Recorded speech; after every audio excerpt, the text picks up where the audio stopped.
लोग देवी देवताओं को खुश करने के लिए बकरे की बलि चढ़ाया करते थे। उसी समय कुछ लोग बकरों का कान भी काट कर उन्हें छोड़ दिया करते थे। जिस बकरे के कान को काट कर छोड़ा जाता था वो देवी शक्ति से संपन्न मां काली का बकरा होता था, जिसे कोई भी डर की वजह से छूता नहीं था। और बकरा चाहे जहां कहीं भी हो, लोग उसे मारते नहीं थे, लेकिन कुछ बकरों की लोग बलि चढ़ा देते थे और उसके मांस को प्रसाद के रूप में खाते थे। बहुत से लोगों ने मिलकर एक बकरे की बलि चढ़ाई। अभी बकरे की आयु पूरी नहीं हुई थी।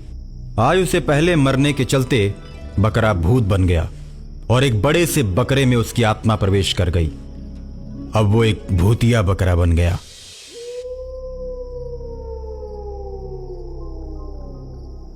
भूतिया बकरा शहर के सारे बकरों से बहुत ताकतवर था। वह बस नाम का बकरा था, लेकिन शक्ति के मामले में शेर की तरह था। बकरों की बलि को चढ़ता देख वो दुखी था और उसने सोचा, मैं अपने भाइयों की रक्षा करूंगा। इंसान मेरे भाइयों पर बहुत ही जुल्म करते हैं। अब मैं जुल्म को बर्दाश्त नहीं करूंगा। बहुत हो चुका। मेरे बहुत से भाई मारे जा चुके हैं। मैं उनके ऊपर किए हुए अत्याचार का बदला लूंगा और उनके बलिदान को व्यर्थ नहीं जाने दूंगा। ऐसा मन में सोचकर जहां भी मांस बेचने वालों को देखता वहीं पर रुक जाता। मांस बेचने वालों को अकेला पाते ही वो बकरा उनको मौत के घाट उतार देता। बहुत से कसाईयों को वो बकरा शहर में भी मार चुका था।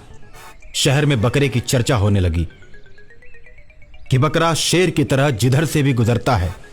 लोग डर की वजह से भागने लगते हैं। एक दिन वो बकरा एक मंदिर के पास गया। मंदिर के पास बैठकर आराम कर रहा था। वो गर्मी का समय था।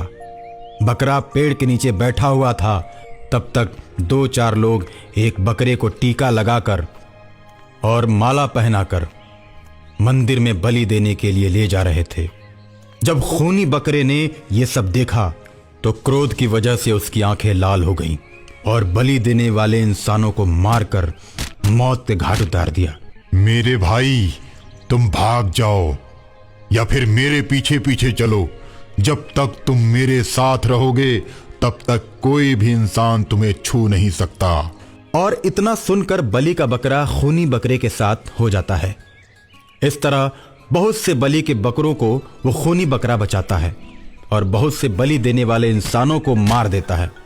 इस तरह उस खूनी बकरे के पीछे बहुत से बकरे चल पड़ते हैं। खूनी बकरे की चर्चा अब पूरे शहर में होने लगती है। लोग तरह तरह की बातें करने लगते हैं।